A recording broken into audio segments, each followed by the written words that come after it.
Φίλες και φίλοι, καλησπέρα. Σήμερα θα αναπτύξουμε ένα θέμα που έχει σχέση με την προγονική μας παράδοση και λέγεται οικιακή λατρεία. Θα μάθουμε αρκετά πράγματα γύρω από αυτό. Ποιος ήταν ο λόγος που είχαν αμιγώς οικιακή λατρεία, τι ήταν αυτό και για ποιο λόγο. Επίσης θα μάθουμε τι είναι η λατρεία. Τι σημαίνει η λατρεία. Η λατρεία στα ελληνικά ήταν κάτι αμιγώς θρησκευτικό ή είχε και μια άλλη πιο διαφορετική σχέση που είχε σχέση με την αυτογνωσία, την προσωπική του καθενός μας. Αυτό λοιπόν είναι κάτι που σήμερα θα προσπαθήσουμε να αναλύσουμε όσο γίνεται πιο συμπυκνωμένα, γιατί όπως καταλαβαίνετε είναι τεράστιο το κεφάλαιο, έχουν γραφτεί εκατοντάδες τόμοι βιβλίων και βιβλιογραφίας γύρω από αυτό το θέμα και θα προσπαθήσουμε όσο γίνεται να το συμπυκνώσουμε χωρίς να πούμε περιττά πράγματα. Ξεκινάμε λοιπόν.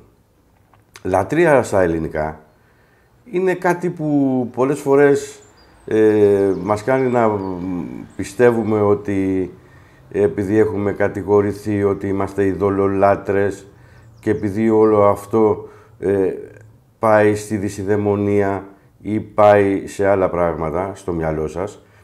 Λατρεία στα ελληνικά σημαίνει εργάζομαι για κάτι ή για κάποιον.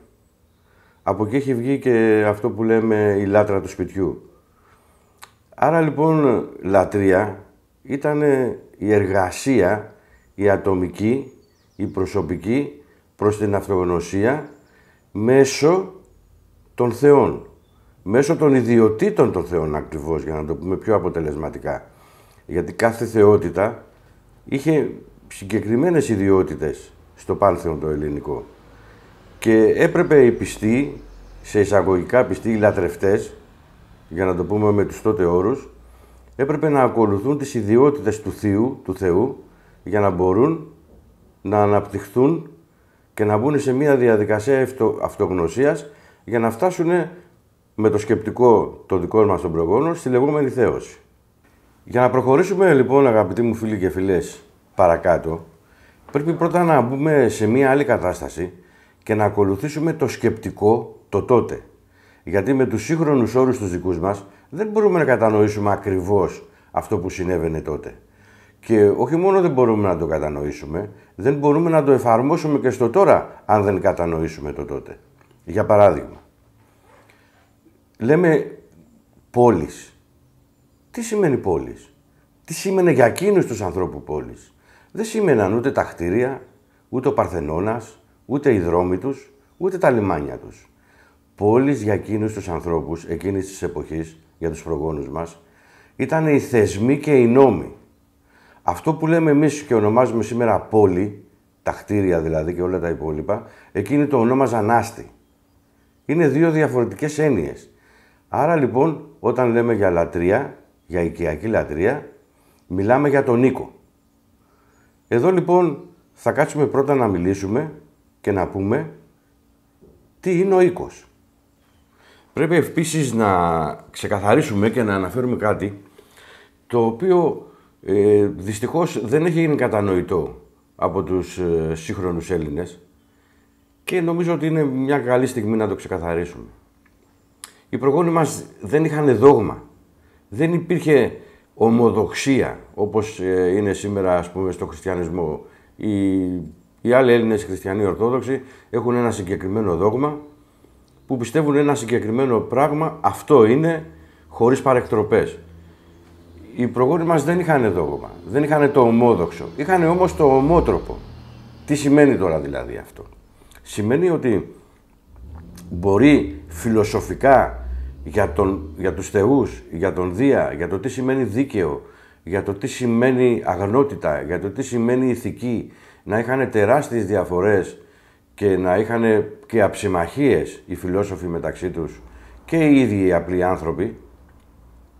Όμως, όταν έφταναν στους βωμούς, είχαν το ομότροπο.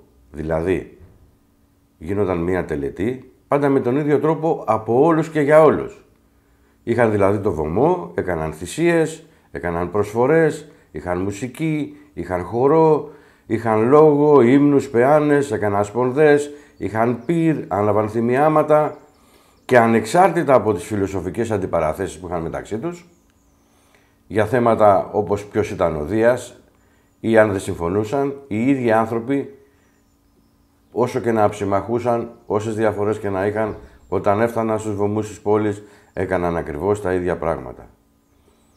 Εδώ λοιπόν, προσέχετε, μην μοιράζεστε από αντιλήψεις, άλλο το ένα και άλλο το άλλο. Και βέβαια στο τέλος, μετά από κάθε γιορτή, είχαν και την πανήγυρη, που όλοι μαζί διασκέδαζαν και έτρωγαν, έπιναν από τις θυσίες που οι ίδιοι είχαν προσφέρει στους θεούς. Τώρα, για να μπορέσουμε να συνεχίσουμε και να φτάσουμε στη λατρεία της πόλης, πρέπει να μπούμε σε ένα άλλο κομμάτι για να δούμε πώς η λατρεία της πόλης βοηθάει στην αυτογνωσία. Γιατί είναι ένα κομμάτι που θεωρούμε ότι, τι είναι τώρα, ανέβανε το βωμό του στο σπίτι, κάνανε μία τελετή κτλ. Οι προγόνοι μας είχαν θεούς, θεενές, ήρωες, δαίμονες, νύμφες, δριάδες, αμαδριάδες, ποταμούς, βουνά, ιερά άλση, ιερά δέντρα, ιερά ζώα, ιερά άνθη. Όλα ήταν αφιερωμένα σε αυτούς. Και μύθους, πάρα πολλούς μύθους, με νόημα όμως. Και έρχεται λοιπόν ο Μουσαγέτης ο Απόλλων και λέει, το γνωστό σε όλους σας, γνώθη σε αυτόν. Με 3 λέξεις τα είπε όλα. Να γιατί τότε οι Έλληνες δεν είχαν δόγμα. Η μόνη αληθινή ατραπός είναι η γνωριμία με τον εαυτό σου. Και έπειτα έρχεται ο ενίοχος και σου εξηγεί πώς αυτό θα το κάνεις. Αν δεν γνωρίζεις πώς το λογιστικό, το θυμοειδές και το επιθυμητικό σου λειτουργούν και συναναστρέφονται μεταξύ τους, δεν μπορείς να προχωρήσεις στην αυτογνωσία. Έτσι λοιπόν, μέσα από όλη αυτή τη διαδικασία, μάθαιναν και άλλα πράγματα. Επίσης λειτουργούσαν και με έναν τρόπο που δεν πάει το μυαλό πολλών. Τώρα θα φύγω λίγο από το θέμα και θα μιλήσω για τις λεγόμενες διαβατήριες τελετές που γινόντουσαν. Τι είναι οι διαβατήριες τελετές? Στην αρχαία Αθήνα, οι γυναίκες από κοριτσάκια πήγαιναν να ζήσουν στο σπίτι του γαμπρού μαζί με όλο το σόι. Αποχωρίζονταν το οικογενειακό τους περιβάλλον και πήγαιναν σε ένα άγνωστο και πιθανόν εχθρικό περιβάλλον, όπου και βρίσκονταν στη χαμηλότερη βαθμίδα της ενδοοικογενειακής ιεραρχίας. Η κοινωνία τότε είχε προβλέψει και φροντίσει η μετάβαση αυτή να γίνεται ομαλά, χωρίς να δημιουργεί ψυχικά τραύματα στα κορίτσια, που όχι μόνο απαχωρίζονταν τους γονείς τους, αλλά και την παιδική τους ηλικία. Η θεά λοιπόν που διευκόλυνε τη μετάβαση αυτή ήταν η Άρτεμις, η οποία ήταν προστάτητα των παιδιών και επέβλεπε την ένταξη στην ενήλικη ζωή. Το τελετουργικό της μετάβασης λεγόταν Αρκτία. Οι γονείς λοιπόν πήγαιναν τις κόρες τους στο ναό της Αρτέμιδος στη Βαυρώνα, όπου παρέμεναν μέχρι την ολοκλήρωση του τελετουργικού. Το τελετουργικό περιλάμβανε 3 στάδια. Το πρώτο στάδιο ήταν η απομόνωση. Τα κορίτσια ζούσαν σε κοιτώνες απομονωμένα από την κοινωνία. Το δεύτερο στάδιο αφορούσε την ενσάκωση του νέου σταδίου της ζωής τους. Τα κορίτσια ντύνονταν αρκούδες, το ιερό ζώο της Αρτέμιδας. Αυτό σήμαινε ότι ενδύονταν την πλήρη προστασία της θεάς και ότι είχαν τη θεϊκή της προστασία και αυτό τις ενδυνάμωνε και τις απελευθέρωνε, αφού η θεά ενσάρκωνε την αυτοδυναμία και την ελευθερία. Τα κορίτσια έτσι εκτόνωναν τους φόβους τους και βγάζοντας στο τέλος το ένδυμα της αρκούδας, στην ουσία αποέδιωχναν τους φόβους τους. Στη συνέχεια, το τελετουργικό περιελάμβανε τη σωματική έκφραση των συναισθημάτων. Τα κορίτσια χόρευαν γυμνά, χόρευαν δηλαδή τα αισθήματά τους και συμφιλιώνταν με το σώμα τους. Το τρίτο στάδιο ήταν η επιστροφή και η ενσωμάτωση στην κοινωνία. Ενσωματώναν και όχι απλά άκουγαν τις συμβουλές που τους δίνονταν. Στο τέλος έκαναν θυσία στη θεά. Αυτή η βιωματική ενσώματη γνώση, όπως την αποκαλεί ο Καρλ Γιούγκ σήμερα, έχει υποκατασταθεί από την ψυχοθεραπεία και τη φαρμακευτική αγωγή, που προσπαθεί να θεραπεύσει το σύμπτωμα, το οποίο προλάμβανε το τελετουργικό. Εδώ λοιπόν το επόμενο στάδιο της ανάγνωσης για την οικιακή λατρεία είναι, προτού μιλήσουμε για τη λατρεία, ας δούμε τι σημαίνει οίκος. Τι σημαίνει οίκος για τους προγόνους μας. Η έννοια της λέξης οίκος στην αρχαιότητα ταιριάζει ενοιολογικά περισσότερο σε αυτό που σήμερα ονομάζουμε οικογένεια και δηλώνει εκτός από τα μέλη της στενής οικογένειας και τα υπόλοιπα άτομα που ζουν κάτω από την ίδια στέγη, όπως συγγενείς και δούλοι, ακόμα όμως περιλαμβάνει το σύνολο της περιουσίας, τα αγαθά του σπιτιού, τους προγόνους και φυσικά τις προγονικές λατρείες μαζί με τους πατρώους θεούς. Η συγκεκριμένη σημασία του ξεπερνά κατά πολύ την ερμηνεία που αποδίδεται στη λέξη αυτή τη σημερινή εποχή. Αν για τον σύγχρονο άνθρωπο οίκος, οικία είναι ένα κτίριο ή ακόμα ένα κτηριακό σύνολο που στεγάζει τα μέλη μιας οικογένειας, για τον άνθρωπο που ζει στο πλαίσιο του αρχαιοελληνικού κόσμου σημαίνει όλα όσα αυτό το κτίριο περιβάλλει και ακόμα περισσότερο.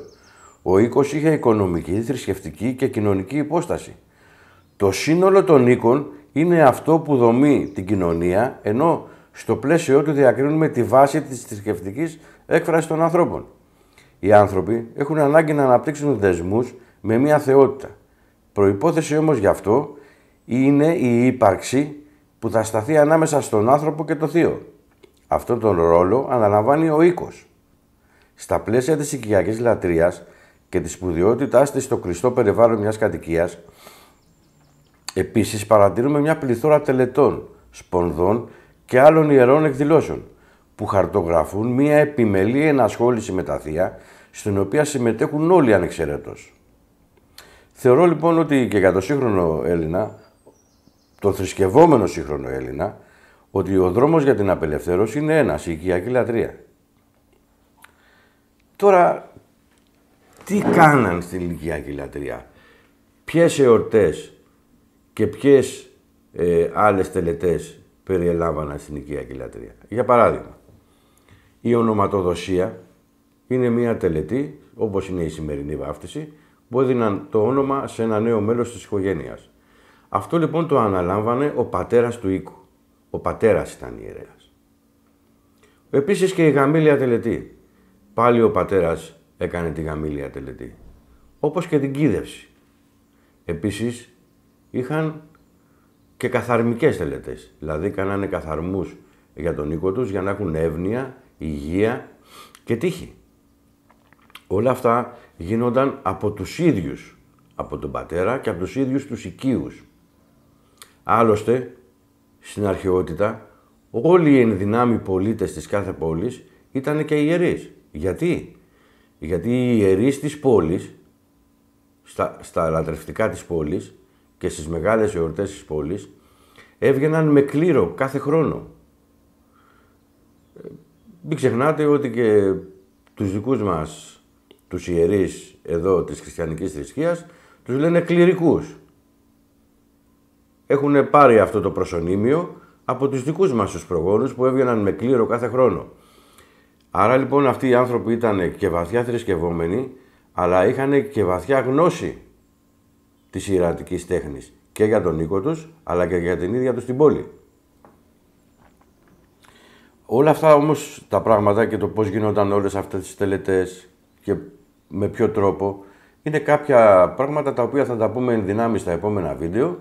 Σιγά σιγά θα μάθετε ποια ήταν η γαμήλια τελετή, με ποιο τρόπο γίνονταν, το τυπικό της και όποιος θέλει μπορεί να μάθει και να το κάνει.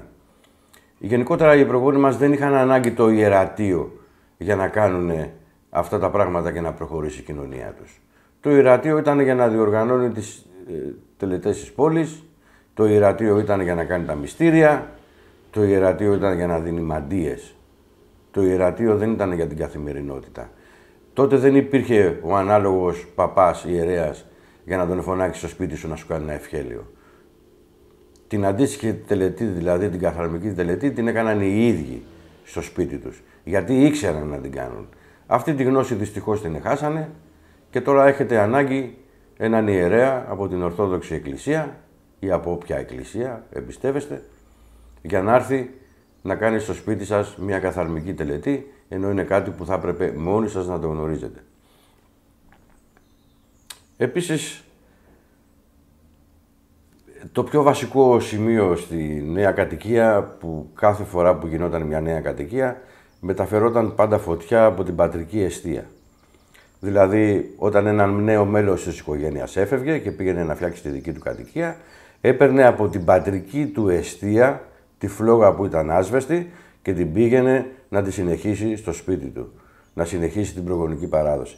Εξασφαλίζοντας έτσι τι? Τη συνοχή της οικογένειας. Και αυτό τι εξασφάλιζε? Τη συνοχή της πόλης. Δεν είναι τυχαίο που πήγαιναν με χαρά να πεθάνουν στις μάχες με τους Πέρσες. Δεν τους ενδιέφερε.